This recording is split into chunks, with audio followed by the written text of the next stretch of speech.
उप मुख्यमंत्री ने बजट पेश किया है और बहुत अच्छे ढंग से संक्षेप में वहां भाषण दिया विधानसभा में, और उसके बाद बजट के महत्वपूर्ण विषयों पर उन्होंने चर्चा भी कर दी है। तो इन सब चीजों के बारे में आपको मालूम है कि हम लोगों ने बजट में हर क्षेत्र के बारे में ख्याल रखा।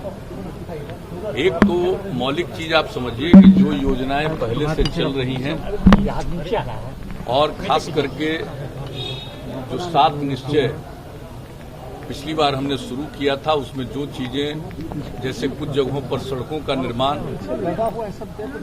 या हर घर नल का जल, उसका कुछ जगह पर काम जो रुका हुआ बचा है, उन सब चीजों के बारे में सारा प्रबंध कर दिया गया है। और ये इस बार का बजट में इस बात का उल्लेख किया गया है कि ये पूरी कोशिश होगी कि 1 साल के अंदर जितनी भी चीजें पहले से चल रही हैं उस काम को पूरा कर दिया जाएगा। और इसके अलावा जो जल जीवन हरियाली अभियान के अंतर्गत जो काम हो रहा है उसको आगे निरंतर रूप से बढ़ाया जाएगा। और इसके अलावा हमारे उप मुख्यमंत्री जी ने इस बात को पूरे तौर पर चर्चा कर दी है कि जो नया जो आत्मनिर्भर बिहार के लिए 7 निश्चय 2 की परिकल्पना की गई है, उसके बारे में जो कुछ भी कैबिनेट ने पास किया, और जब कैबिनेट ने पास किया तो विभिन्न विभागों ने इसके लिए जो जरूरी योजनाएं हैं उस पर काम किया और बनाया है। और इस साल के बजट में प्रावधान किया गया है, इस पर सारा काम हम लोगों का शुरू हो जाएगा नए वित्तीय वर्ष में 21-22 में।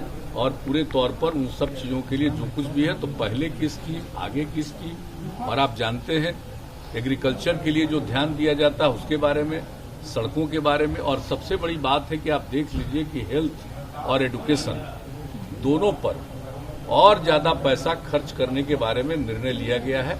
तो सब लोगों को जो सुविधा मिलेगी उस सब चीज के लिए प्रावधान है। ऐसी परिस्थिति में भी, जबकि आप जानते हैं कि इस बार जो पिछले 11-12 महीने से जो कोरोना का दौर चला है तो उसका तो एक प्रभाव पड़ा ही है, लेकिन इन सब चीजों के बावजूद हम लोगों का मन है कि हम लोग निश्चित रूप से आगे बढ़ाएंगे। और कोरोना के दौर में भी जो लोगों को राहत पहुंचाने के लिए केंद्र का सहयोग तो मिला ही है, लेकिन राज्य सरकार ने भी जितने बड़े पैमाने पर राशि का व्यय किया है, 10,000 करोड़ रुपया से ज्यादा इस काम में काम किया।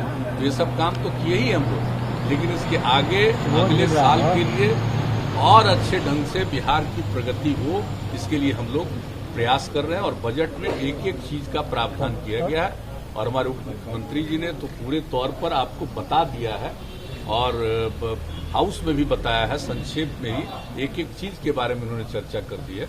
और इसके अलावा आप लोगों के समक्ष में इन लोगों ने बता दिया। तो हम लोगों को इस बात पर एकदम बिल्कुल, जिसको कहिए कि इसके प्रति हम लोगों का एकदम, जिसको कहिए कि डेडिकेशन है, हम लोग बिल्कुल इस बात को लेकर के वचनबद्ध ही नहीं है।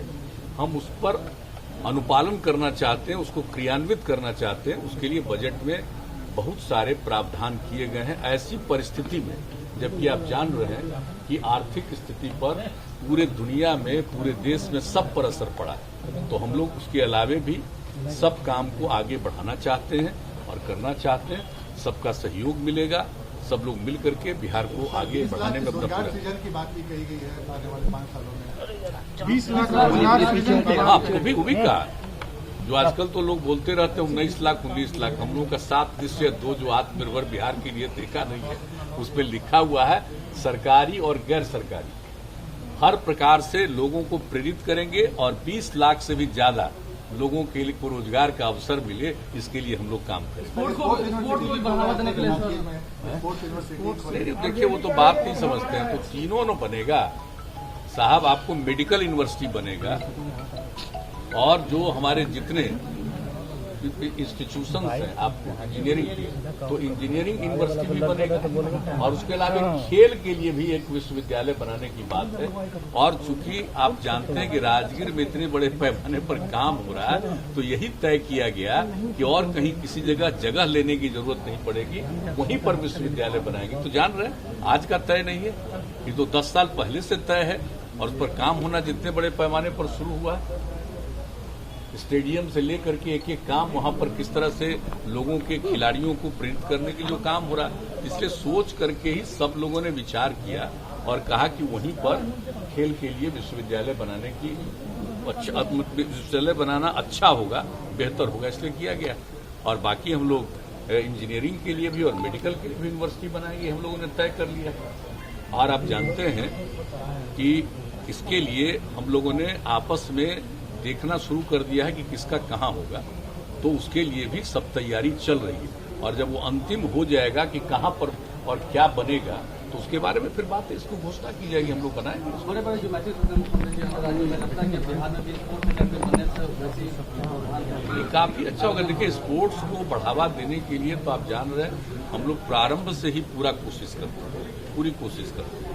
उसके आगे लोगों को भी बढ़ावा देने के लिए हम लोग चाहते ही हैं कि नई पीढ़ी के लोगों को स्पोर्ट्स के प्रति, खेलकूद के प्रति भी आकर्षण होना चाहिए। सबको पढ़ना चाहिए, लेकिन सिर्फ पढ़ना ही काम नहीं है, उसके अलावा खेल कूद के प्रति भी आकर्षण पैदा होता है, तो उसका स्वभाव ही नहीं बेहतर बनेगा, बल्कि उसका भविष्य भी और बेहतर बनेगा। तो पढ़ाई के साथ साथ इन सब चीजों के लिए सर केस किया जा रहा है सोशल मीडिया पर, आवाज नहीं आ रही, क्या कर रहे हैं? पत्रकारों पर केस किया जा रहा है सर, बिहार बोर्ड के पेपर मामले को लेकर।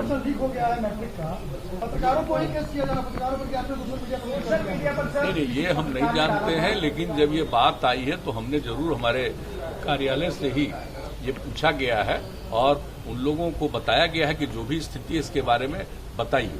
लेकिन अभी आप जानते हैं कि हम 2 बजे के थोड़ा पहले यहाँ पर लौट करके आए हैं, तब हमको जानकारी मिली कि यह बात जो उन लोगों ने कहा सही नहीं है, कि पूरे तौर पर देख करके जांच करके आप ही लोग मीडिया के समक्ष इन सब चीजों को बता दीजिए। और जो पहले एक बात आई थी, तो उसके बारे में जो बात आई थी तत्काल उस पर जांच करना, कार्रवाई करना, और कहा गया है कि हर दृष्टिकोण से एक एक चीज पर सजग रहिए और ताकि इस तरह से कोई नहीं कर सके। तो ये सब बातों के बारे में कहा गया है, लेकिन इसके डिटेल के बारे में आपको वही लोग बता देंगे।